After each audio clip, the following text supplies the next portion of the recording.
Hello and welcome back to the Good Poets Game podcast. This is episode 9 of season 3, and we are joined with Liam the Vinyl Gamer. This is one we tried to get over the line for a little while, probably about 4 weeks. Different things we haven't been able to. But Liam, tell us a little bit about yourself. We finally got there in the end, though, didn't we? We did. Yeah. The podcast just kept eluding us, but no, we got there in the end. No, thank you for having me on. My name's Liam, the Vinyl Gamer.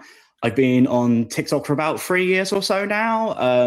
At the start of it all, I did exclusively vinyl and music and like, album reviews and stuff like that. But I slowly worked my way towards the gaming side of things because I love gaming just as much as I love music, or love talking about both things just as, Yeah. I felt like I had a lot more to say about gaming than I did about music. And every now and again, I'll dip one foot into one pond and then go over into the other. So, and luckily, I collect video game soundtracks on vinyl as well. So sometimes those two worlds sort of meet in the middle a little bit, and I can talk freely about that. Yeah, brilliant. Brilliant. So we're going to kind of go a bit more into content creation. Sure. You touched on it there with you kind of about the video game soundtracks and kind of dipping in and out of them. But just to start us off, give us some insight into your journey and how, like, Liam the Vinyl Gamer came to be what it is now. Yeah, so it kind of stems all the way back from like school. I was very much like a performative guy. I was very much a drama kid. I'd be on stage a lot doing all the shows, and I'd be playing guitar and like forming bands and writing music and all in that aspect. And that would last from college, from school, all the way to like college. And I would form a band called Lawless Nation, which I did some recordings. I did some recordings with them, and my EP has been out there for about 10 years or so now. And that's stuff that I'm incredibly proud of. And when the band kind of split up, I had a bit of a creative hole in me. I'm always like looking for the next project, the next thing to do. And TikTok kind of seemed like the most logical step. I was looking at all these vinyl creators online with their big collections, and I was looking at mine and thinking, I have a big enough collection to do this sort of thing. I can do it. And it was a little bit after the pandemic, and I just kind of jumped in head first. Brilliant. Nice. Brilliant stuff. Sorry, coughing me lungs up here. One quick question. What is you said you're on stage and stuff. What's the most memorable like moment you have from being on stage? Because it's always something that, like, looking back, I'd be like, oh, I reckon I'd love doing that, but I never quite had the balls to get up and do a bit of acting, or music. I think my most memorable show was Jekyll and Hyde, and I played Jekyll and Hyde, and that was quite I have a lot of the thing is, like, we the school would actually film like the shows for us, and then like would get them back, and looking back on them now is like it's so cringe, it's embarrassing and all that. But luckily, when they came around to doing the videoing for Jekyll and Hyde, somehow the video got corrupted, so the DVD never went out. So my memory, but that's kind of a good thing, because my memory of Jekyll Hyde is like untainted now, because I can't see it as I can't see it as embarrassing, and I can only remember it as good for what it is. But I like it. Oh, wicked. So you briefly touched upon I assume the origin story of your name, Liam the Vinyl Gamer, but do you want to go into a bit more detail as to why the Vinyl Gamer? Yeah, well, I originally was called For the Record, and I kind of... That's quite sick. Yeah, I do like that. I like that name. Liam For the Record, and I kept that for a while I was going into the gaming stuff. But I kind of thought, For the Record stuff the name For the Record only really applies to the music side of things. Yeah. If I wanted to gain a bit more of a gaming audience or a gaming community, I kind of wanted to include them in that name as well. So I kind of and ahed about it, and I don't know if I'm particularly happy with where I landed. Maybe one day I'll change it again, but the Vinyl Gamer kind of just includes both camps, and that's kind of where I landed on it. Nice. No, like it. Amazing. So, I've seen some of your videos and they are really, really creative. You talked about that creative hole. But what does the creative process look like for you? Kind of like, where do the ideas come from? How do they then get implemented and eventually put out to, the viewers and your community? It's just the job that I have as a postie. I have an awful lot of time to think about things when I'm like walking around and delivering mail and stuff. So I come up with all these ideas, and I find it very similar to songwriting, where I would come up with like a lyric or like a riff or something in my head, and I'd have to immediately write it down, otherwise I'd forget it like the next hour or whatever. And the same sort of thing can be applied here, where I would think of like I did one recently, it was so stupid, where I was like, what if gaming companies were pizza? And I was like, that could be something. Let me write it down. And it was such a stupid video, but I love it, and I want to do more of those sorts of things. But it's just about expanding your horizons a little bit, getting out of your comfort zone, because I started out behind the camera just filming my records on that, but I soon sort of got comfortable with the idea of being on camera. Yeah, exactly. As you guys probably know. Yeah, I feel like that's quite a natural kind of evolution. Like, I think I was like probably about 8 months before I actually like came on it. So like, I don't know how people do it and just come straight onto camera. But what was the kind of the final, pardon the word, but the final fuck it, let's get my face on camera and let's just do it, Where did that come from? I think it's where I wanted to start doing album reviews. I can't pinpoint my first video that I did with me on the camera or whatever, but I always knew that I wanted to say more about music than just being behind the camera. So I wanted to sort of like start reviewing albums. I had this whole month dedicated to King Gizzard and the Lizard Wizard, which is my favorite band. I called it Gizmus. We spent the whole of December, because I have about 27 albums, so like that kind of fits with the December thing, right? So I wanted to do that, not only spin the records, but I wanted to talk about them as well. I wanted to just review them and put them in a tier list and see where they all landed. I think I always knew at some point I wanted to be on camera, and I think because of my performative background and me being on stage and all that, it was a bit more of an easier transition than maybe some people, not to like toot my own horn or anything, but like it's... No, you toot that horn, you're fine. It felt a bit more natural than, than some people might find it. Good. So you briefly mentioned at the beginning that you saw on TikTok that there were other people doing reviews around vinyl and music and all that. Can you just briefly, well, not briefly, but can you just speak upon any creators that currently inspire you, or you? Yeah, sorry. Yeah, I can definitely speak upon one creator, and his name is Now Spinning. I don't know if he's doing anything in the moment. But he was doing a lot of like, his whole collection is like video game bootleg vinyl, and he would get it out, and he would show it, present it, maybe play some video game footage of that video game in the background, and it was really high quality. And I'd go in his lives, and he was very encouraging, and I took a lot of inspiration from him for doing that. Because I think one of my first videos was like Cuphead. I did like a Cuphead vinyl, and I had like little figures and stuff like that, and I thought, that would be really cool. I'm like riffing on that. Another one is Tyler for the Record. I might have stolen his name to begin with, guilty, but you gotta like take inspiration from the best. Yeah, of course. Tyler for the Record, he's still doing stuff today. He's massive in the vinyl community. His video style and his editing is such high quality that I'm like, how do you even do that? But watching him grow has been really cool as well.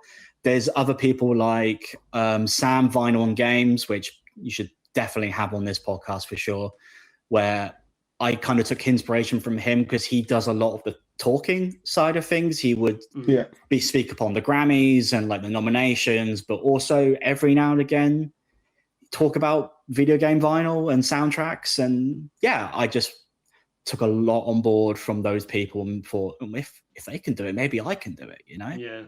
Yeah. And you are doing it. You are smashing it out the park at the minute, I must say. Just a little quick question from me. Kind of, because I don't know the exact time when you started, but did you think it'd get to this point this quickly? Because I think Poetic was just having a quick look at your videos, and he saw one that was like you hit, I want to say 1,500, is that right? Around now? Or is it a little bit more than that now? 18. My top one is 15,000, and I think that's purely. But I give a little bit of credit because I was using one of those like popular sounds at the time. We've all done it. But we all done it at some point. But yeah, I thought it's like one of those. But yeah, I think I've had a bit of a steady growth. I wouldn't say I've like shot myself into virality or anything, but I never thought I would hit 1,000 followers, but now I'm nearing on 2,000, and I'm growing at a rate that I'm comfortable with, and I'm more than happy with that. So yeah, I'm happy with happy with that. Yeah, I think like it's very easy to get lost in the numbers, isn't it? And like me and Poetic spoke about it a lot on this podcast, and like the numbers are always relative. Like, I'm at the minute, I've got videos that are getting like some of them are getting like 100 views, and you about a month ago those same videos will be getting 800, but out of those 100 views I'm getting like 25 likes and then like 5 comments. So I'm like, I'm getting about a quarter of anyone in the world that's watching me is interacting, and when you actually like deep it, I'm like, that's actually not that bad. I'd rather have that than have 3 million views on a video and 2 comments, because that means like it's just kind of it's got past the algorithm and no one actually likes the video. If that makes sense. The thing is with me, like I notice a lot of people, mainly in the vinyl community, that kind of chase the trends. Like if Taylor Swift has released a new album, all of my feed is going to be filled with that album on vinyl and stuff like that. Yeah. For me, I don't really want to do that. If I think something is cool, I'll show it off.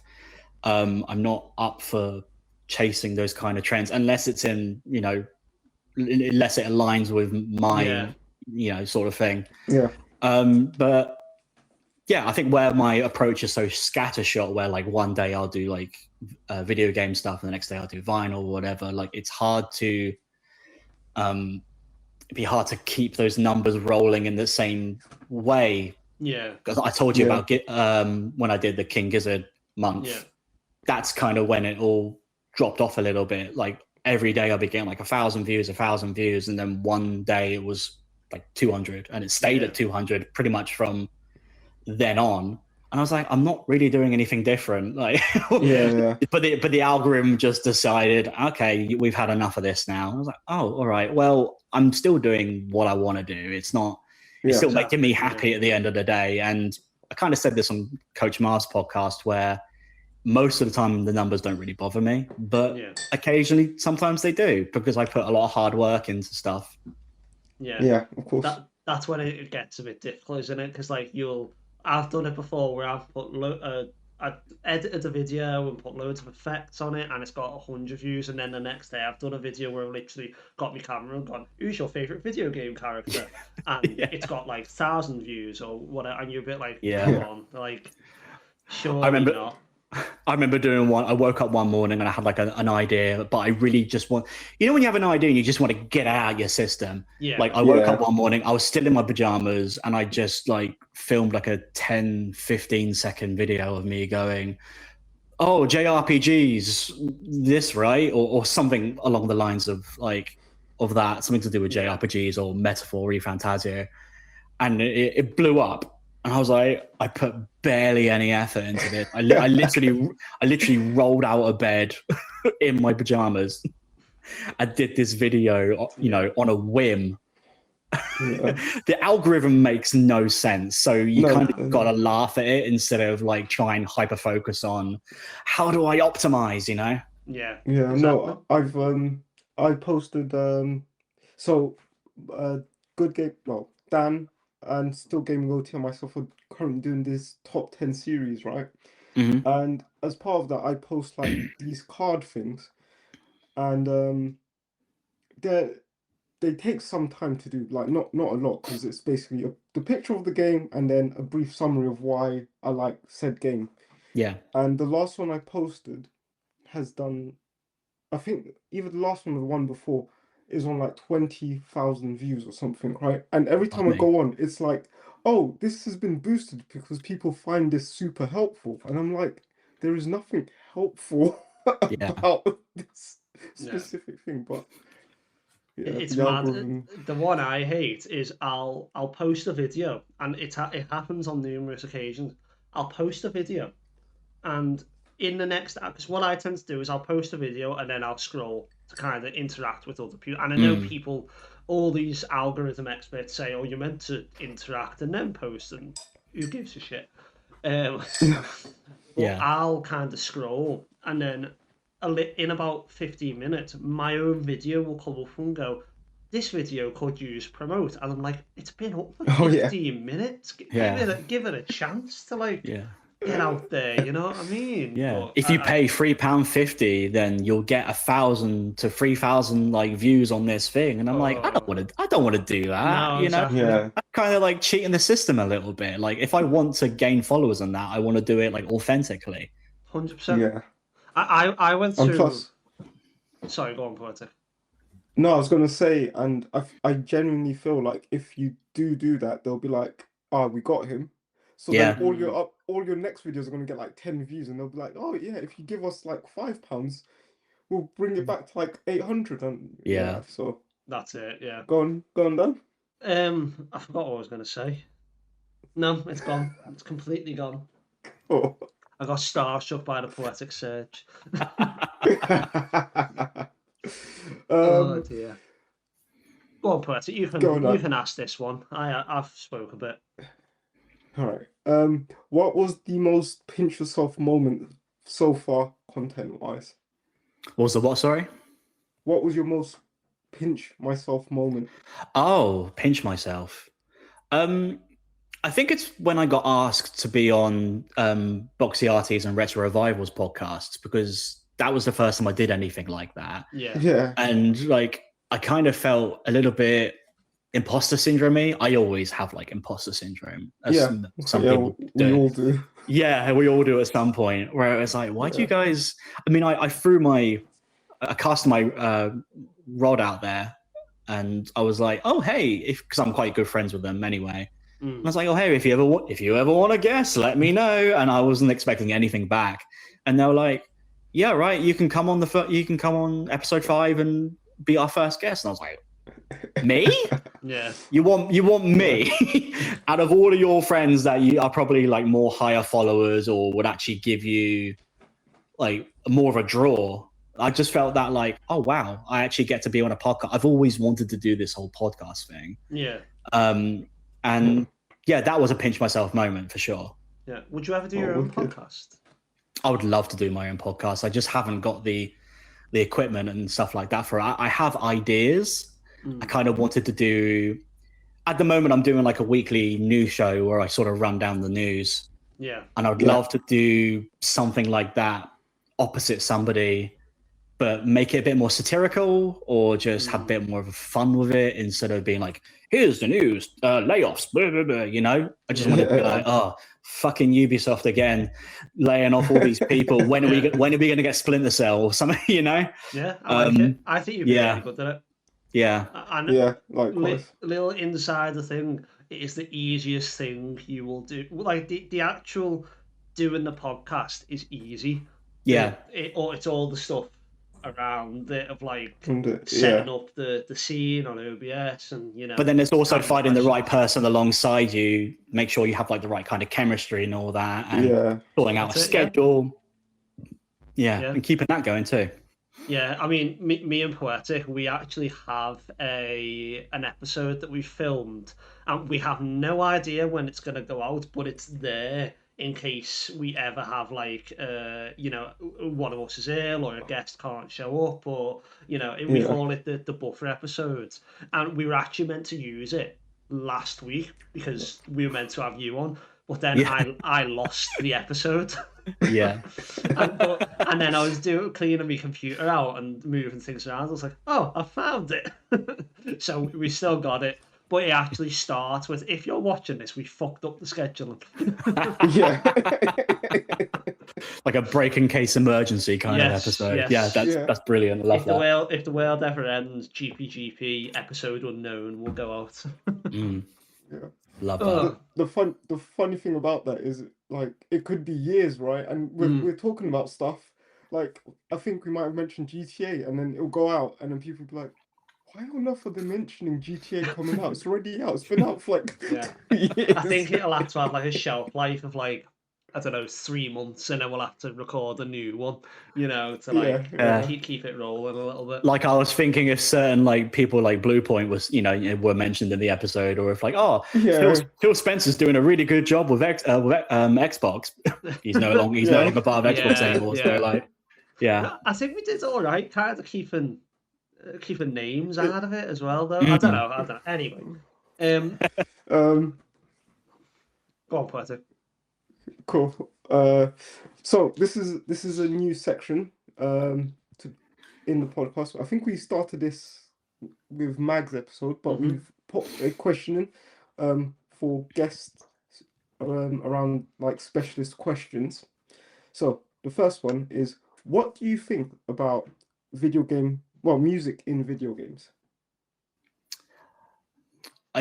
Can you be a bit more specific? So it gets more specific as we go through, but I guess how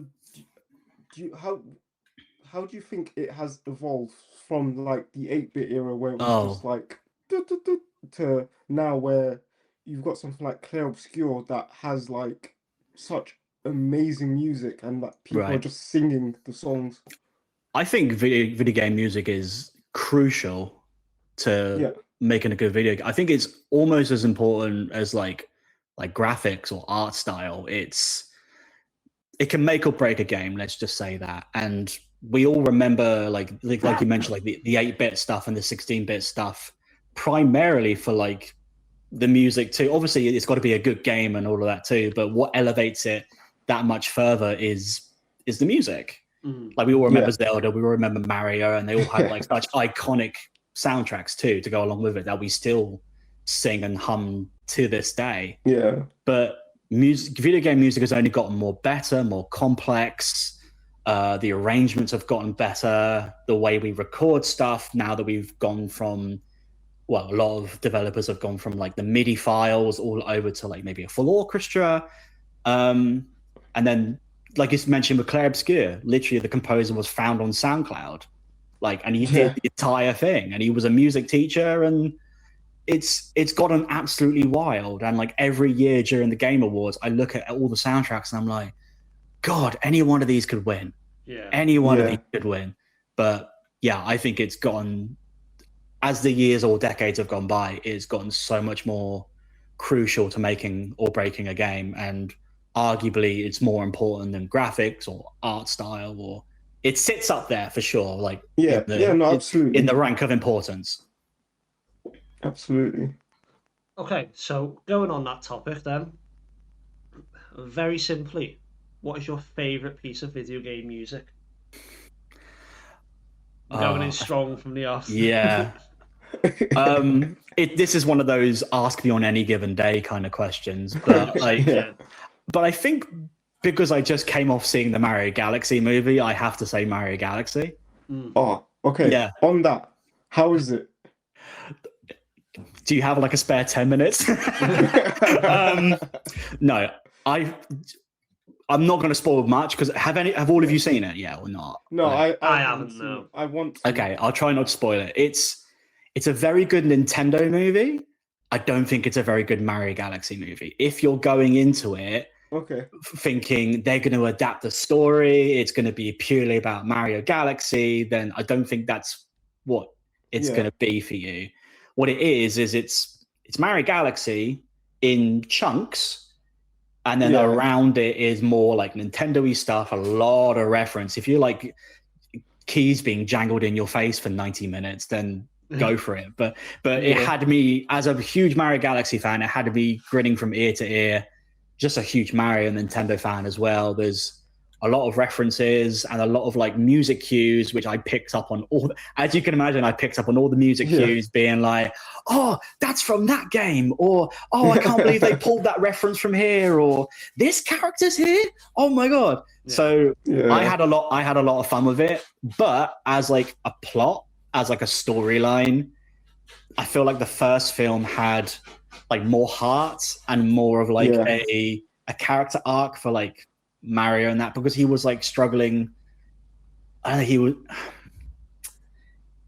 was like struggling with like not an identity crisis, but there was some kind of depth there to him. And he was trying to overcome that throughout the entire film and finding his brother, and it was all about, you know, the brothers reuniting and stuff like that. Whereas here it's very much one location to the next location to the next location. All good, but it's one of those things where I was like, I had an amazing time at the cinema, and I do recommend you go see it at the cinema if you are a Mario fan or a Nintendo fan. But I am.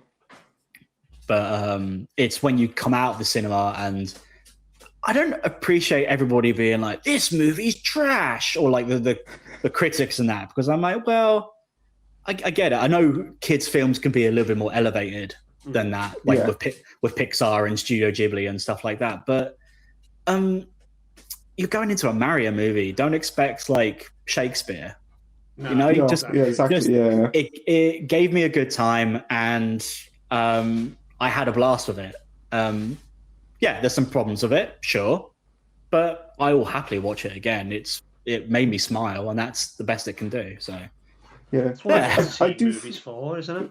No, I do feel like very recently with movies, if the movie doesn't like draw out a negative emotion from the audience, it's automatically deemed to be not great. Like if the movie is just making you happy all throughout, it's like the critics will turn around and be like, it was fine. It's like, well, you know, like thing is, without spoilers, I think the first half of the film is better than the second half, because it kind of sets up all these building blocks of like what you'd expect from a story. Like, oh, this isn't really a spoiler, but Mario is looking to ask Princess Peach on a date, and there could be problems along the line, or Bowser is trying to reconnect with his son and stuff like that. But as there's a clear cutoff point halfway through the movie where they kind of just drop all of that, and then none of it matters. And I was like, you were clearly building to something, but you didn't follow through. And I think that's kind of what people were frustrated with. But going back to your original question about what's your favorite video game music, as we've clearly gone off on a tangent. Mario, I love tangents, dude, can you tell? Mario Galaxy for sure. It always invokes a lot of nostalgia in me, and it was the first time I actually looked at a video game soundtrack or paid attention to a video game soundtrack in a movie, in a game, sorry, and I went, my god, this is good. Like, I can list off all the galaxies that I can think of that gave me that, like, those warm, fuzzy feelings, but it's just so good. And as for like modern music as well, I would list Persona 5 up there for sure, for its like jazzy, funky kind of soundtrack. The way it handles its music, and a lot of stuff in the indie scene. A lot of stuff in the indie scene has really like blown me away as well. Nice. Cool. So you've given us something classic-ish, Mario Galaxy, relatively classic, and you've given us something modern with Persona 5. But which do you prefer, classic video game music or modern video game music? See, I feel like classic video game music is kind of cheating a little bit, because it's had about 20 years to gestate in my brain and become nostalgic and stuff like that. Whereas Persona 5, it came out 2017, so about 9 years ago. So it's not really nostalgic for me at the moment. But classic will always have that like upper edge. But I love how modern day music, modern day video game music is composed, is arranged. It's just elevated on like a whole other level from, I would say, I've noticed it more in the PS4 generation onwards, that you would just get these really bombastic scores, especially, I think I noticed it more like in God of War 2018. Yeah, I was going to say God during of War the reveal really well. as well. And this is coming from a guy who's never, at that point in time, never touched a God of War game. But listening to it, I was like, them reveal that on stage with the, was it the Gorgon chants or something like that? They were doing all the throat singing. I was like, oh, this is something I really need to pay attention to. And that's the power of music that I'm talking about. It can sort of evoke an emotion in you and make you sit up and listen. And yeah. So yeah, I would say modern music for sure. Amazing. I would agree. I would say, well, I don't know if you could class it. I suppose it is more modern than retro, but like the one that comes in my head is Skyrim every single time. Yeah. And not just for that intro music, the actual like the sounds and the music when you go into like, you know, a dungeon or you go into Riverwood and how it changes. Just that game's got like a special place in my heart. Yeah. I would say that. I would say that too. Even just walking across a field in Skyrim can be like, just have like the best kind of music to it. So I completely agree with you there on Skyrim. 100%. Okay. So going away from the music, well, kind of staying with it, but going away from the scores and things like that. Sure. What's the best video game sound effect? Oh my God. My mind immediately goes to the alert sound from Metal Gear Solid. That is pretty. I don't know why, but it just does, like it, because I feel like I've heard that sound effect used outside of the game. That's my initial gut reaction to say the Metal Gear Solid alert sound. Sorry. Nice. I like it. Go on, Poetic. What about you? I feel like you've got an opinion on this one. Do you know what I was thinking about when Sonic loses his rings? Yeah. Like, I feel like that's also been used quite a lot outside of video games. Yeah. Actually, I want to change my answer. I'm so sorry. No, you're good. Go for it. We love it. Right. You know in Smash Brothers where you have the baseball bat and you land a hit. Oh, that's such a good sound effect. Yeah. It's so satisfying. I've been playing Smash Bros. For like 20 odd years now, and it has the same sound effect every time for a reason. And it's just, so good. I'm changing my answer. I'm so sorry. Do you know what just came into my head? And it's a much more modern one than you guys. It's, in Red Dead Redemption 2, when he loads up the revolver and then spins the revolver. And I'm like... Yeah. Like that sound, like that just, it's like, I don't know whether that's kind of like me being a bit strange, but it tickles the right parts of my brain, I guess. Okay. So now you are the vinyl gamer. We talked a heck of a lot about gaming, music, sorry. So now we're going to move more onto purely the gaming side of things. Absolutely, yeah. But obviously, you can talk about music as well. That's absolutely fine. I'll find a way. Don't worry. Yeah. So, Poetic, you want to kick us off? Well, actually, I will do. So the question is, what is currently the holy grail in your collection? Obviously, that's usually aimed at just video games, but why not give us both? So, what's your video game holy grail and your music collection holy grail? See.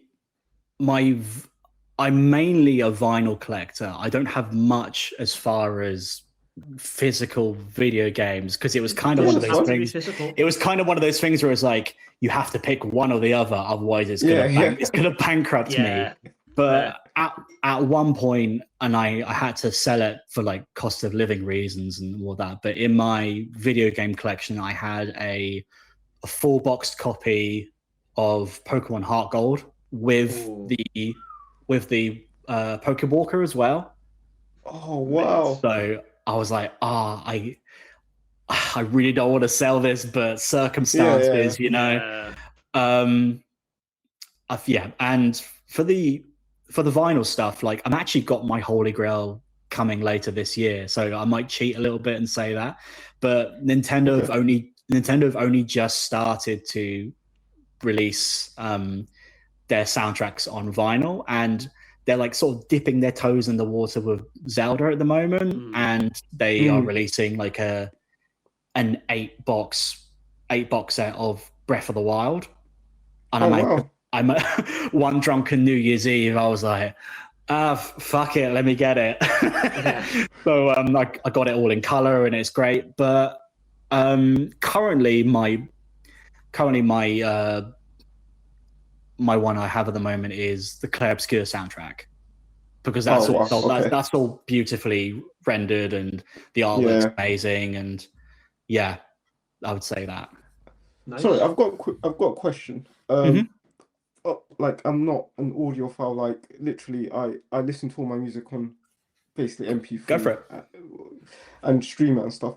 Is there a audible difference between like listening to a track on vinyl versus like CD or like any other media?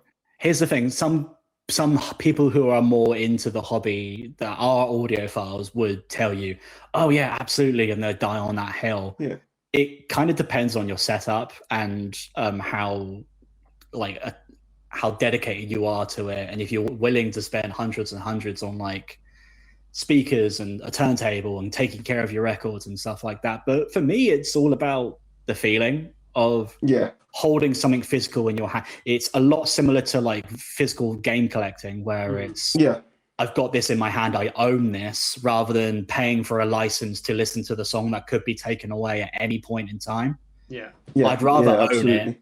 And it's all about the collecting. It's more about the hunt, really, because one album could have multiple variants with different colors in them. So you could be like, oh, I love this album, but I really want it in that color, so I'm gonna, go on eBay or whatever to hunt it down specifically, and then when you find it and it comes in the post, it's like, yes, I've got it finally, and I can tick it off my list. But going back to what you said about is there a difference, I do find there is a bit of a difference. Just placing on the turntable, like you get the little crackle, there's a warm feeling to it that you don't necessarily get with streaming. That's very like sterile. No, makes sense. Okay, very simply, favorite game. Oh, Bloodborne. I didn't even have to think about that. Bloodborne.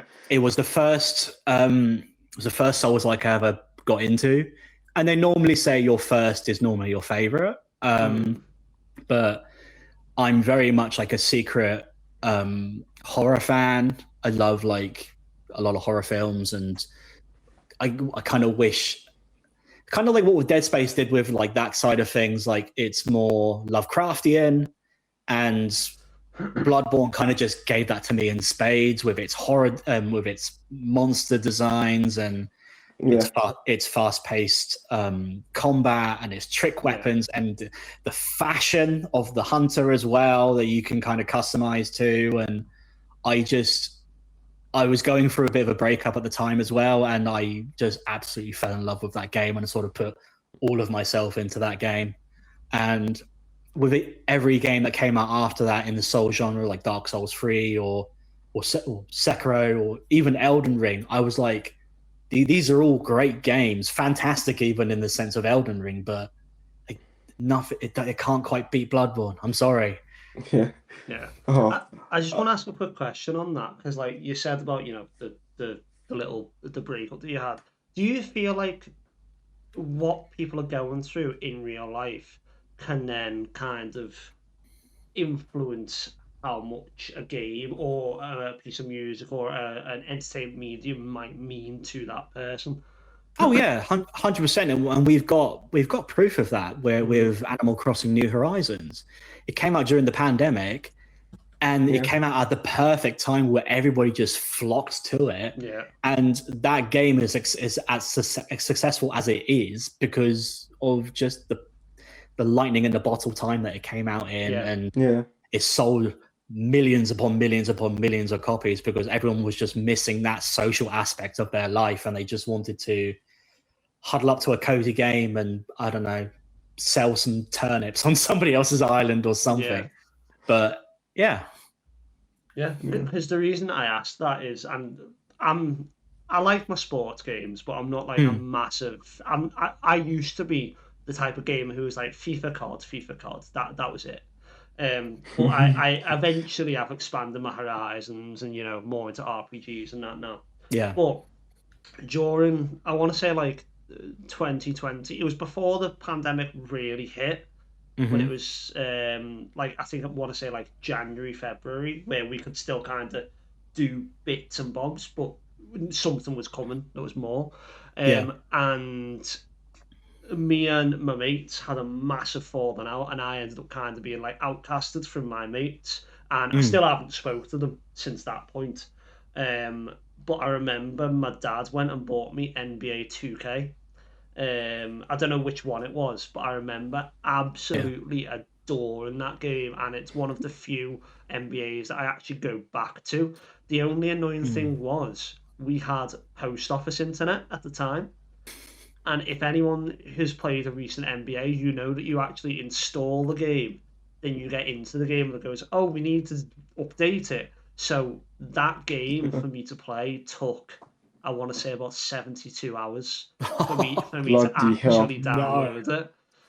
So I was literally man. had my PS5 or PS4, one of the two, had that on for about 4 days consecutively, and it was like the room was just, the heat in the room was horrendous. But yeah. Oh mate. I just wanted to ask very quickly, Bloodborne remake.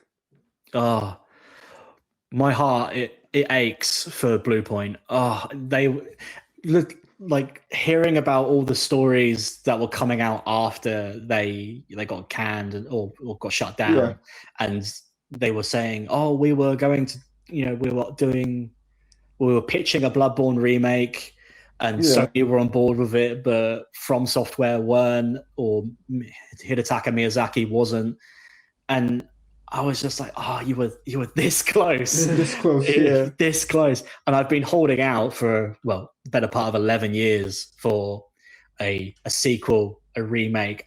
I'll even take a remaster or a port at this point, because this thing it's landlocked to the PS4 at 30 frames a second. You can play it on PS5, sure, but it's a PS4 game. Let's be honest. That game deserves so much better and so much more love. And Sony know how much it's loved, and the fans are absolutely ravenous, because I think the 10th anniversary just came around last year, and we were waiting for an announcement or whatever, and they were like, "Oh, we're going to release a vinyl box set for the 10th anniversary," which is great for me. But everybody else was like, "What about the remake?" One day it'll happen one day, but I think Sony just don't want to risk losing that relationship with Miyazaki, because he is such a juggernaut in the gaming industry at the moment, kind of up there with Kojima at the moment, and they don't want to risk him not putting his games on PlayStation or working with him again. But I think the current rumor is, I think if there was going to be a Bloodborne remake or a sequel, he would want to work on it as himself, which is promising. It's a lot better than handing it over to someone like Bluepoint, even though they're more than capable. No, absolutely. And I also feel like, and this is going to sound, it might sound bad in a way, but I also feel like the fact that it is, the IP itself is owned by PlayStation, might be the reason why we haven't seen a remake or anything happen with it. Because I feel like FromSoft will probably want to put a Bloodborne 2 or Bloodborne remake on as many devices as it can possibly go on. And it's a game that I feel deserves that, right? It deserves as many players to play it, but Yeah, it's a difficult one. I haven't played it because every time I'm like, oh, should I just play it? I'm like, I want to experience this on Yeah. PS5 at Yeah. 60 frames per second, all of that good stuff. But yeah, we'll see. Here's I'll the- end up playing it. Mm. No, I was gonna say I'll end up playing it, and then when I finish it, they'll be like, "Oh yeah, Shadow Drop remake." Yeah. I think the time for that would have been last year, if I'm honest with Yeah, you. And with all of absolutely, yeah. with all of this news coming out about Blue Point and you know the falling out and whatever, I think that kind of ship has sailed for waiting. Like for us thinking any day now, it's around the corner, it's going to be announced, and now we're thinking, okay, it's going to be years and years in the future. So I would recommend playing it. Like the game holds up incredibly well. I played it. I just got the platinum a few years ago, mopping up any last trophies I had for it. Yeah. Game holds up incredibly well, and if you're waiting on that remake and not playing it because of that, I would say just give it a go. It's fine. Cool. Yeah, no, definitely. Nice. Liam, Sorry. Favorite gaming memory? Sorry, I was completely lost then. I didn't know where we were with the questions. That's my bad. Go on, crack on. Favorite gaming memory. It's one I was thinking about recently because of the Mario Galaxy movie, but and people starting to play Mario Galaxy for the first time. But yeah, my favorite gaming memory doesn't actually involve me playing a game. It involves so I was highly anticipated for Mario Galaxy when it came out on the Wii. Ordered it on Amazon, and then my family went to Center Parcs for a couple weeks. And while I was at Center Parcs, Mario Galaxy got delivered to my house, and I had like another week or so to wait until I got home, and I was like agonizingly like counting down the days. I would not shut up about this game to like my family and friends while we were there, and like, why can't you just enjoy this good time that we're having at Center Parcs? Stop talking about video games, you know? So yeah, that would be like one of my fondest memories. Just that. Just the wait. the agonizing wait. Yeah. Do you know what? I can't remember. So it's not similar. It's not a similar story, but it reminded me of this, right? So I ordered Burnout Paradise on from Amazon, and it came like 3 days before it officially launched. And I sat on that game like until it officially launched because I was like, I don't want them to ban me. So I literally was just sat there and I was like, oh, I really want to play this, but I was like, yeah, no, they're gonna ban my console. I don't know why. They probably wouldn't have, but yeah. Oh, mate. Okay. I think it's just also those times playing Smash Brothers and that with friends after school or whatever. Yeah. It's all those kind of things. I remember we were so desperate to play Smash Brothers Brawl that one of my friends got like a Japanese copy because it came out a few months before the Europe version. Yeah. And we were just trying to figure out the menus and being like, okay, this is all in Japanese. I guess this is the start button where we go to play multiplayer. But yeah, and just I don't know if you guys were like into the hype cycle for Smash Brothers Brawl, but they would have a website called the Smash Brothers Dojo, where every day they'd release a piece of information about the game, no matter how big or small.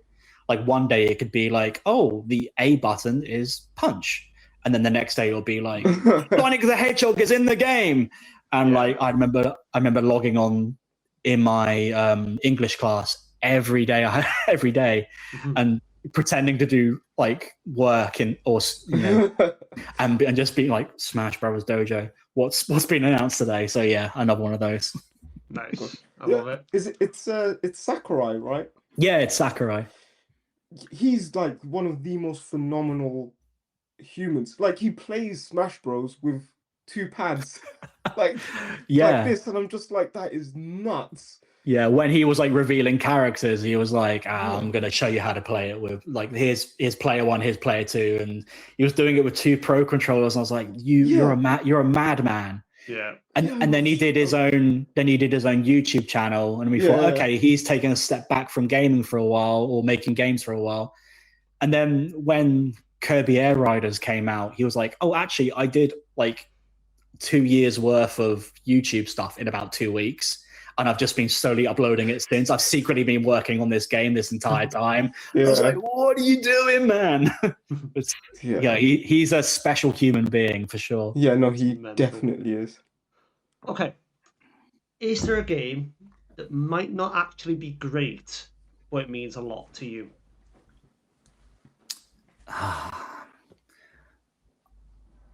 Might not be great. I will always die on the hill for iNinja on the PS2. Oh, okay. I don't think it gets a lot of recognition. I personally think it's a really good game, but it's one of those things where it didn't get enough recognition like a Sly or a Ratchet or a Jak at the time. It was made by Namco.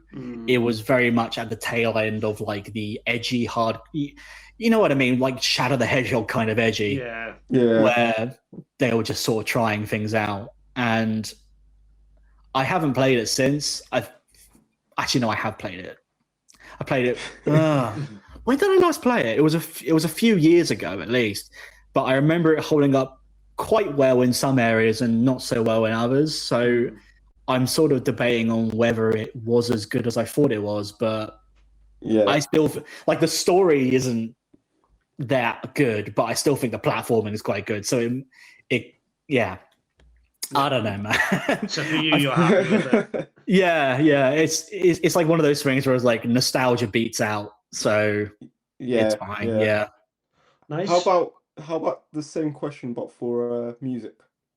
Like an album or a song? You mean like just a general album or like a video game soundtrack? No, like a general album. Oh, so something that I think is great, but probably isn't that good. Yeah. I would say Metallica's Death Magnetic, because that came out straight after Saint Anger, which was abysmal. It was a horrible album. There's a whole documentary about it. Actually, I think the documentary was actually better than the album, of just watching a band just fall apart at the seams, and it was nasty. And I think Death Magnetic came out 5 years later, and they kind of went back to their roots a little bit with thrash metal, but a lot of people thought, oh, this is too like loud, and it was heavily compressed. And there's actually a funny story about that album sounding better on Guitar Hero 3, because they actually went into the masters and properly like figured it out and brought the volume levels down and stuff. And that's like the ideal way to listen to that album, is on Guitar Hero rather than the actual album. But I think I have a lot of love for that album, and I know a lot of people don't. And in a kind of a reverse role as well, an album that I think is not that good, but a lot of people think is great. Same band, I think, and Justice for All isn't all that. I like it, but it's a slog. It's an absolute slog of an album, but people will die on that hill for that album. I will say there are a couple of standout tracks on that album. That being one. I think it's like a top 3 Metallica song of all time. But the rest of the album, I could take or leave, really. Yeah. Fair. Okay. So we're going to move on to game and hot takes. If you don't have one, that's absolutely fine. Me and Poetic, we like to do this a bit on the fly, of like whatever pops into our head. Do you have any, or would you like us to go first? I do, and funny story, I've been thinking of hot takes for a while, and thinking, what would be a good one? What would be a good one? And I was literally making my breakfast, buttering my bagel this morning, and it sort of hit me like a lightning bolt. this hot take, I was like, this is perfect.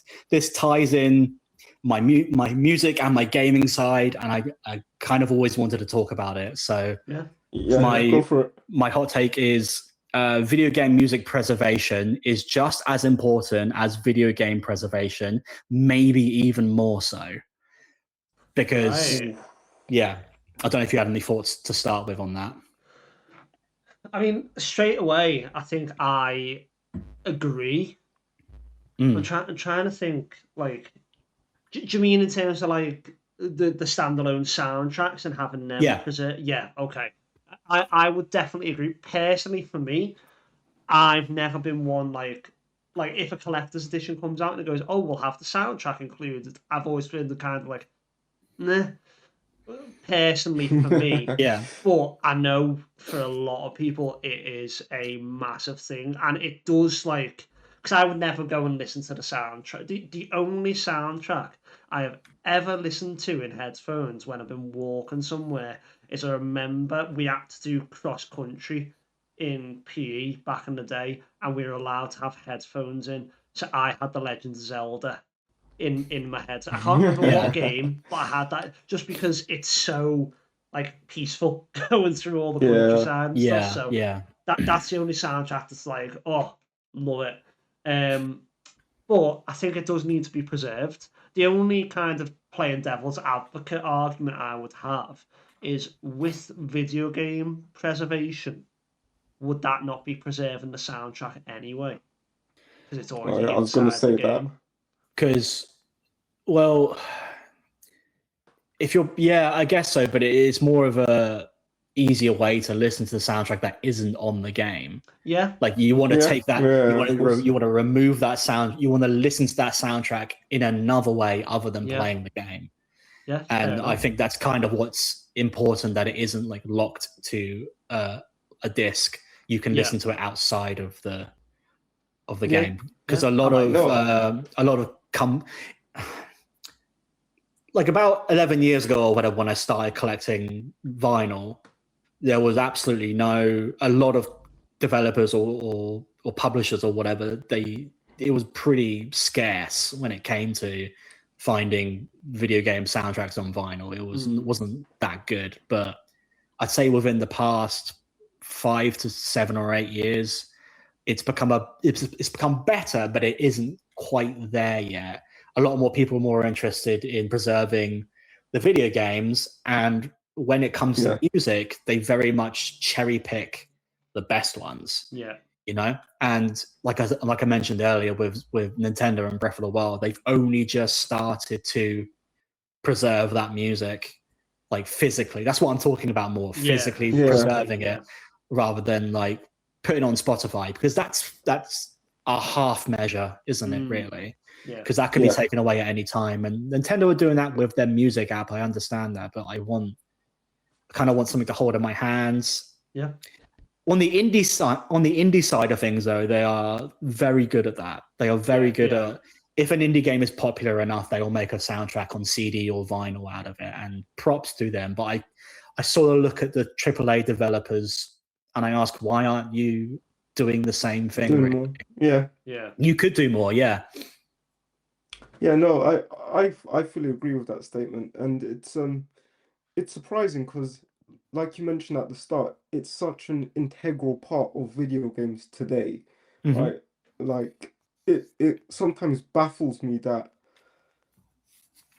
like it's literally like you'll play a game, the soundtrack is awesome, and then that's it. Like it's nowhere to be found. It's something that I feel like movies do really well, right? Because a lot of movies will have a soundtrack, like an album of curated music from that movie. So yeah, I do feel like that's something games should do more of, definitely. I think a perfect example of that would be like me and Boxiati have been hunting for a Shadow of the Colossus soundtrack on vinyl. It came out around about the same time as the Blue Point remake in 2018, and it's sort of been nowhere to be found after that. And it's been one of those things where Boxy has said to me, if this would be the soundtrack I would get on vinyl, that would start me listening to vinyl. So that's what I've been like rolling up my sleeves, like, okay, let's convert you, you know. But it has been incredibly difficult to find that vinyl like anywhere. And Shadow of the Colossus is one of the greatest video games of all time. If I'm struggling to find that vinyl it's not being preserved well enough. Yeah. No. And it's funny, right? Because it's like obviously it's not free money, but it basically is, right? Like, Yeah. like if you just release it, like even if you released, like, let's say you printed 1,000 vinyls, I'm sure there are 1,000 people out there that would be like, I absolutely have to have this. Yeah. Because vinyl is no longer, it's still a niche market, but it's overtaken CD sales by now. Yeah, I was gonna say it's not as niche as it used to be. Yeah.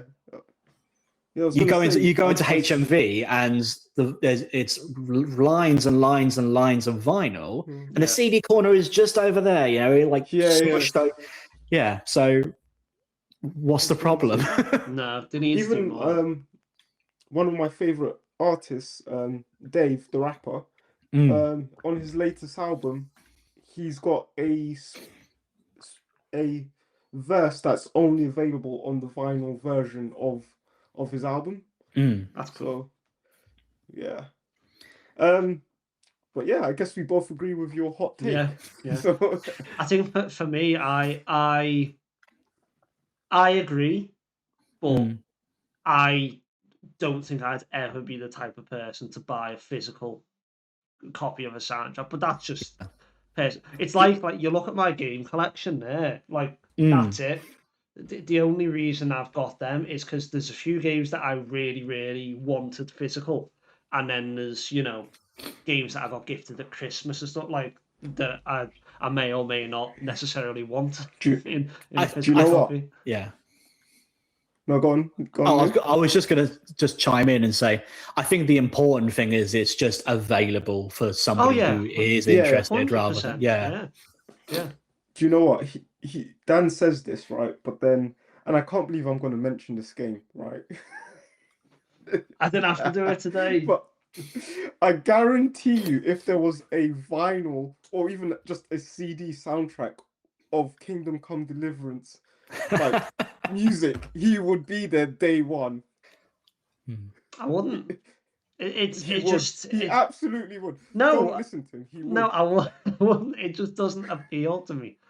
It just doesn't. Like, I mean, they're technically an indie developer, so there's more of a chance of it coming out than I think there probably is one. Like, I haven't looked into it enough, but the thing is, like, it'd be one of those things that I'd put in a corner and never use. Like, it wouldn't. If I'd much rather. That's why I still trade in games, and I see all these people on TikTok like, "Oh, I'm rebuilding my collection." Like, that's great for you. And if you're playing the games, great. But for me, that's probably my hot take. If this is where we're going, the nice segue. If you're going to be a game collector or a vinyl collector or I realise that I'm saying this with unopened boxes of Lego up there, but use the things that you are buying, if that makes sense. Yeah. Because I always think like every game there I've played, some of them are it's the best games I've ever played, like Astrobot, Kingdom Come Deliverance 2. I don't have Kingdom Come Deliverance 1 on disc. I will get that at some point. But then there's like American Truck Driver that I've played like 10 minutes of, and I'm like, this ain't it. But I have used every single one. So are you talking about keeping like sealed copies of games and vinyl and stuff like that in their packaging and never opening it, but just owning it? Yeah, that's more of like a materialistic thing at that point, isn't it? Yeah. And when I say like use it, I don't necessarily mean like playing it. So like, for example, if you are gonna buy like Kale, let's use Kale as an example. He's got Q1, hasn't he? And I'm assuming he has never opened Q1. But the amount of revenue him having that game and the amount of videos he has used that game on, it's worthwhile. Because I was laughing to myself the other day because I use an emulator to play like old PS2 games because they're doing quite well on stream and stuff now. And I scrolled through 111 pages of PS2 games and Q1 was there. So, like, I can just play it. Yeah. Do you know what I mean? And it's like a £600 game.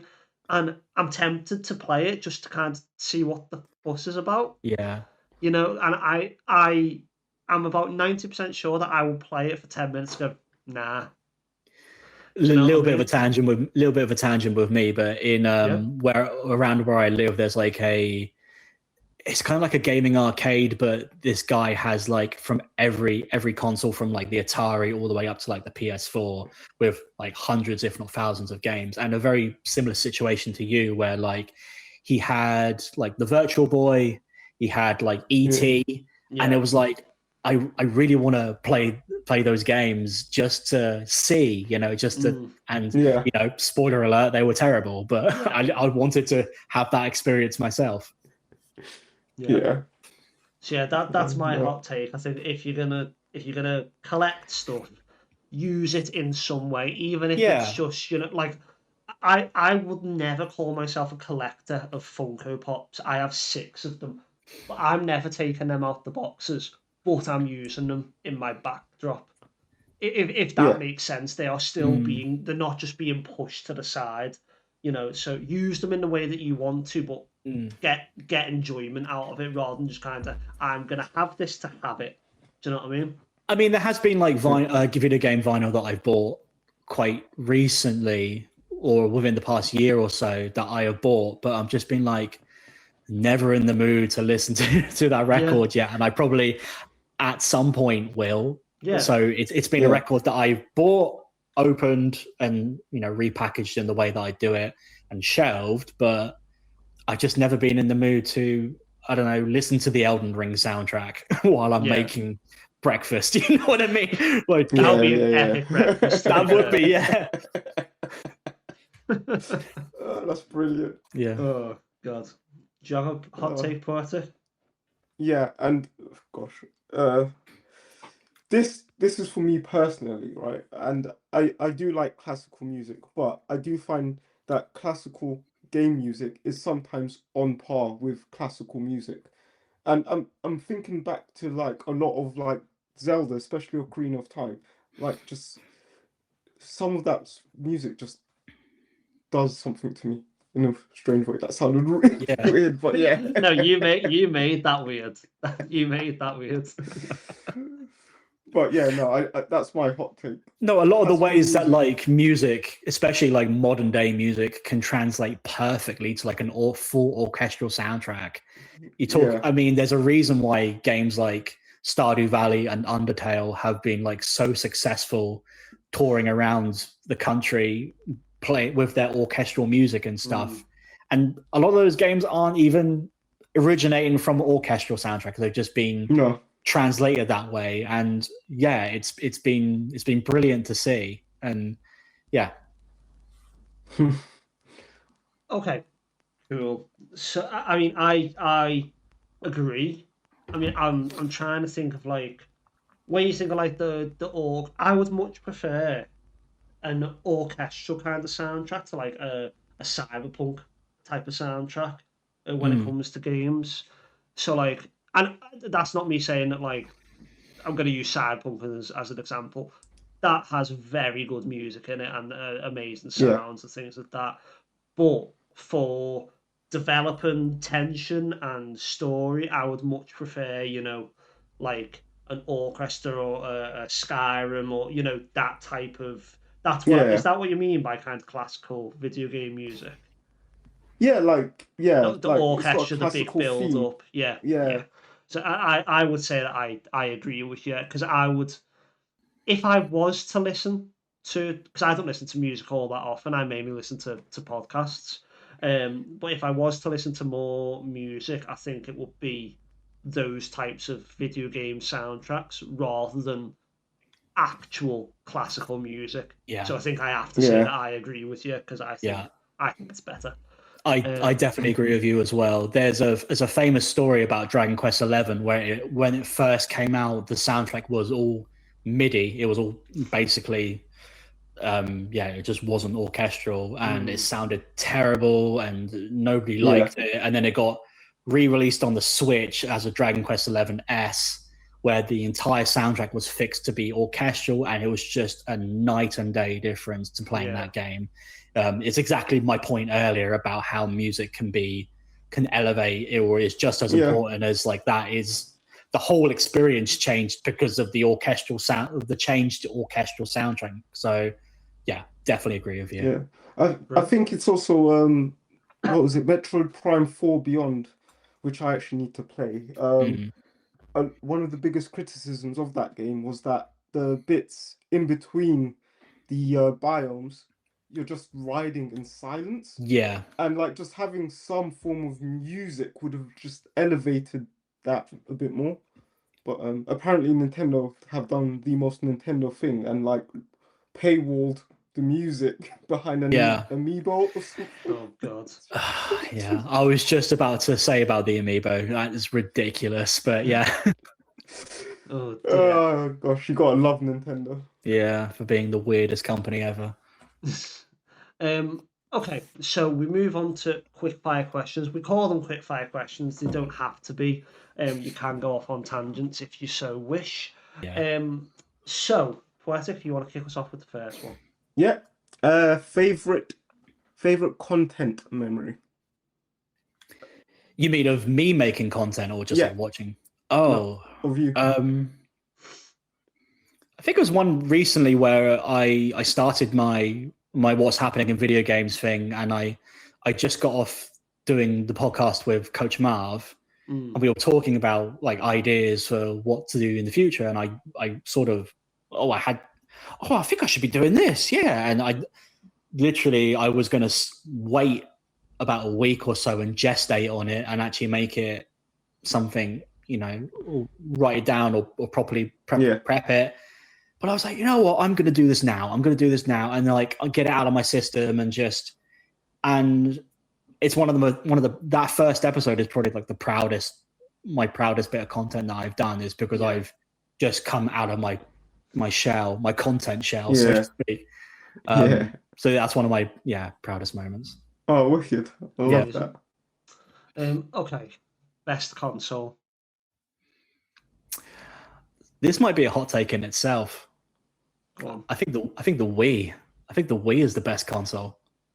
It's full of shovelware, but it's got a lot of absolute bangers on it, and it completely reinvented the way things were working up until that point. And I think the mass appeal they had, and like just like everybody from your grandma was just like bowling in your front room and all that. That's the power that the Wii had. I just look so fondly back on that console and just think you were doing things at the time that Sony and Xbox weren't. And about 4 years later, Xbox came out with Kinect and Sony came out with the Move, and it was clear as day that they were trying to grab hold of some of that Wii audience and trying to translate over to that. It's like, and it was underpowered, and it still sold as many. Well, I think the Wii outsold the PlayStation 3 and the Xbox 360 combined, or something like that. So, and I know it's not about sales and all that, but I think it's either the Wii or the 360 for me. Nice. But it's that generation. Generation was phenomenal. It was, I would agree that, like, I think without the Wii, there would be. I don't think VR would be anywhere near as where it is, and I don't think that. I know the Wii wasn't VR, but it was that kind of the start of like interactive gaming, if you will. Yeah. And I think the stigmatism around being a gamer would be a lot heavier because the Wii was kind of like showing people like, oh yeah, anyone can do this. It doesn't have to be kids. Yeah. And everyone started playing it, and people were like, oh, this is actually more. What I can pay this much and not actually have to go out the house. Oh, this is actually quite cool. And it kind of changed a lot of people's perceptions on gaming, I think.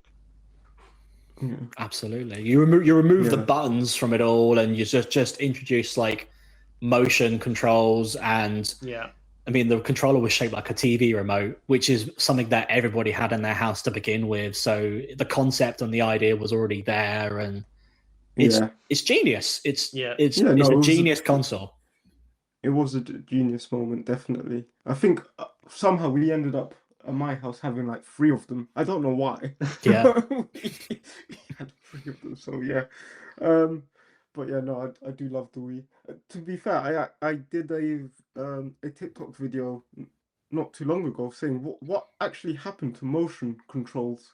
Like it literally just died with the Wii. Like which is I actually really enjoyed motion controls and stuff. Yeah, so did I. So I think I know the answer to this, but I'm going to let you answer first. If you could make a game, what would your dream game be? My dream game. See, I've been gestating on a couple of game ideas already. Do you mean I've got like 2 answers because I've had an idea for a game for like such a long time, but then I've also been thinking about dead or franchises that have been in trouble for a long time, like Mega Man and Star Fox. I've been thinking, what would I do with those franchises if like well, apparently no, go on. No, please. I was going to say, apparently there's a Star Fox game coming. Yeah, I mean, it's rumored, and I think they're trying to line it up with the Mario Galaxy movie and all of that. But Nintendo have been suspiciously quiet for such a long time about what's happening next with the Switch 2. My dream game, without involving an IP whatsoever, has been like, have you ever played Mario Odyssey and you've gone into those 2D sections where like you're sort of on a 2D plane, but you're like revolving around like a 3D object? I've always wanted to make a game like that, but the 3D object is kind of like a Rubik's Cube where you would start your character at the bottom and you have to work your way up to the top, and almost like using the bumpers or whatever, flip the level around to make it like work and get your way to the top. And it's a lot. It'd be a difficult concept to do, but I've always enjoyed those parts of Mario Odyssey. Yeah, that's a sick idea. I think that is a sick idea. Yeah. Did you ever look into that, like game development? I think maybe where I am with my life now, I've always wanted to like maybe do night classes or something with like, but the problem is like getting into the game industry at the moment is going to be so tough because of all the layoffs and whatnot. But I would love to sort of, like I said, I'm at the point in my life now where I think I need to branch off. I'm in a bit of a rut at the moment, and I want to, put myself out there. Maybe grab the bull by the horns and just go with it. Yeah. I would. I mean, going a bit like deep here, but one thing I always say is everything happens for a reason. And if you're in that rut right now, and you think this is the perfect time to try new things. Yeah. So go for it is my advice absolutely. to you. Yeah, I've been at my job now for close to 11 years, and it's getting to the point now where it's like, if I stay any longer, I'm either going to be here forever or I need to leave, sort of thing. Yeah. Like while I'm quote unquote young, I'm 33, not really young, but maybe young in the eyes of like a different employer. But yeah, I would love to like do something to do with sound engineering or video games or even radio. I would love to do something to do with radio.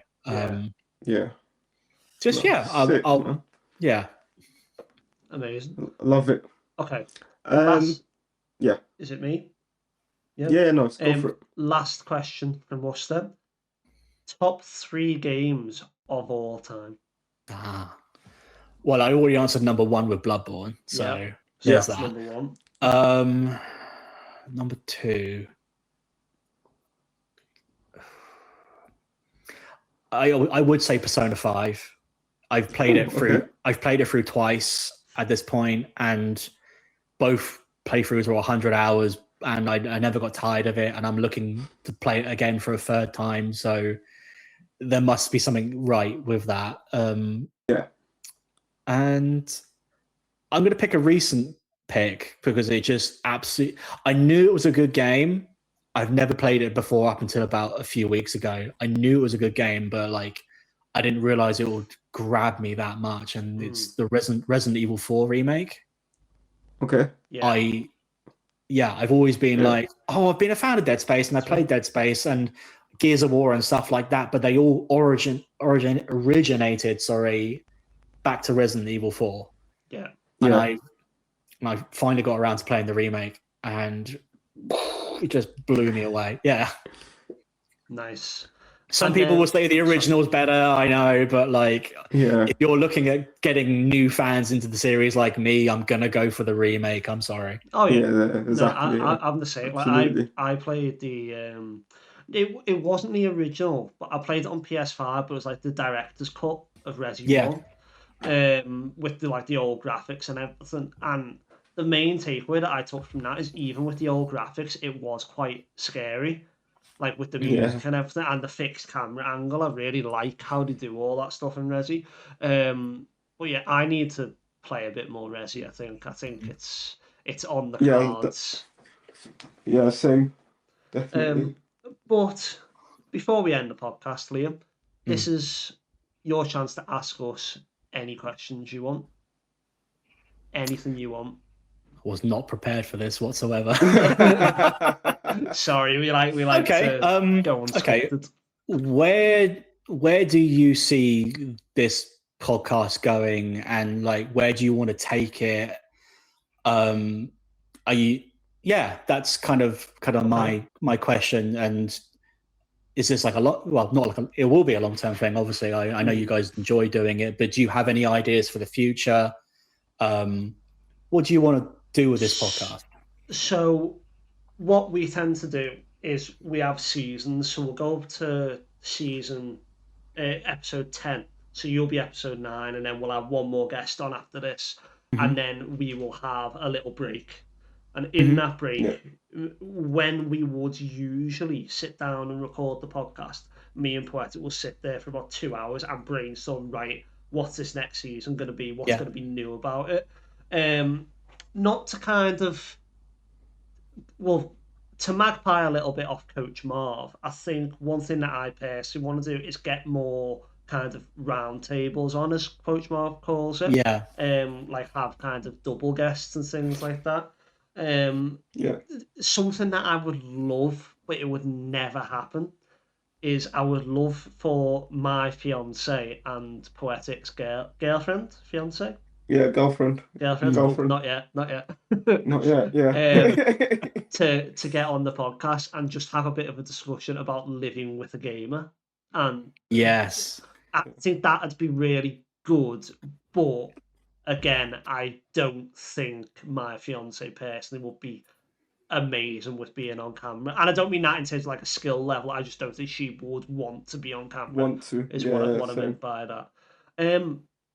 Have you ever thought about like making a suggestion? Have you ever thought about like a gaming book club where like this week, say Serge says like this week I'm going to give you this game to play, and you go away for a week, play it, come back, and almost do like a little review on it, and maybe vice versa. That would be quite a good idea. Let me write that down. Obviously not like. Do you know why I'm smiling? You want to know why? That's one of my ideas for for how I'm gonna when I start streaming games. Yeah, that's one of my ideas. But obviously not with the potential to like screw somebody else over. It's not going to be like I'm gonna get you to play, I don't know, Balan Wonderland or whatever, and torture you with that. But like, it's what if say I don't know, you've never played, I don't know, Stardew Valley or Hollow Knight or whatever, and like, I think you might really enjoy this game. Play it for a bit, come back, and just tell me your experience. Maybe there could be some things that you write down, and like, Yeah, I don't know. That good might be idea. a decent idea because there's the two of you, isn't there? It could be like a thing Yeah. that you do like off on like a rotation. Yeah, no. I think just kind of getting more guests, and the thing that I always want to kind of put forward with this podcast, and I know Poetic will agree with me with this, is we are not getting guests for the follow account or the, we're getting them for their unique looking on the gaming industry. So like you will have a completely different look at the gaming industry to me, but then we've had developers on, we've had voice actors on. It doesn't matter whether you've got 10 followers or 10 million. Like if if we think that you have an interesting look on the podcast, or if we just think you're a pretty cool person, we'll want you on. So why am I on here then? For both those reasons. Poetic, do you have anything to add? To be fair, you basically covered everything I was going to say. Sorry, I talk a lot. No, not at all. I think for me, to put a slightly different spin on it, I would want this to be, obviously I want this to be massive, but I want us to get to a place where we do have a diverse list of guests on here, right? And I want people to be able to then look at our back catalogue of episodes and be like, actually, do you know what? Like, for example, we could have like someone that works in finance for video games, right? And then be like, oh, do you know what? I love games. I'm currently doing a accountancy job at some boring accountancy firm. Actually, there is someone that is doing accountancy at a video game company, and I'm going to listen to that episode and gain some insight on how I can actually transition from doing accountancy here to going to do accountancy at a video game developer or something. Yeah. So I want us to not only have like cool guests that do content and all of that stuff, but I also want to bring on guests that are impacting video games in ways that we don't necessarily see or know about, and then have a catalogue of those episodes. That's good. So yeah, cool. Hopefully that's answered your question. Yeah. No, it does. Yeah, that's a good one. You like talk about the bringing the people who don't get enough credit but are always in the names that go by in the credits that you don't really think of, or like a lot like the voice. Yeah, that's good. That's a cool one. I like that. Okay, so Liam, before we finish and wrap up the podcast, this is your chance to kind of promote yourself and tell people where they can find you, and we'll obviously put all those links in the description as well. So yeah, go for it. Promote yourself. Great. Why should people be following you? Cool. I think you should be following me because I like to think that I'm authentic and I just sort of go with the flow. Really, I try to keep people up to date with the weekly video game news in a fun, light-hearted way. Yeah, I love that. I mean, I wear a bloody suit every week for it, so you know. Yeah, and then if you're into music, I review some albums, I get some records in, I spin them, and all of that. Yeah, it's just a bit of fun, isn't it? If you like all that and you liked hearing me for the past hour and a half, my name's Liam the Vinyl Gamer. It's on TikTok. If you want to follow me on Instagram, I am Liam.fortherecord, or just Liam for the record. You'll find me there. I've been posting there a bit more recently. It's just more like reposts over from my TikTok and that. Yeah. But it's sort of like a delve into my personal life as well, my journey and what's been going on. And if you want to listen to some rock and roll music, my band is called Lawless Nation.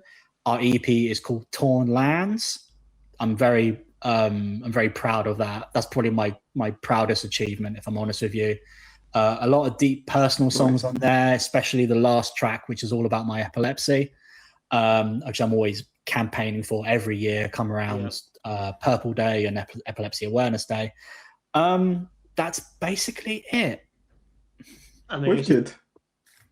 Okay, Poetic, if you want to sign us off, and we'll get gone. I think that's one thing for the next season that we need, or I need to get better at. But yeah, gamers, listeners, thank you so much for spending the best part of an hour and a half with us. Liam has been an awesome guest, and I've actually learned so much, especially about games and music and stuff. So thank you so much for this. No problem. And if you want me back on any time, I'm more than happy to do so. Yeah, this has been an absolute joy. I always enjoy doing podcasts like this. So, and you guys have been great. So thank you very much. Thank you. But yeah, gamers, thank you so much, and hope you've enjoyed this episode. And as always, gamers, happy gaming. Happy gaming.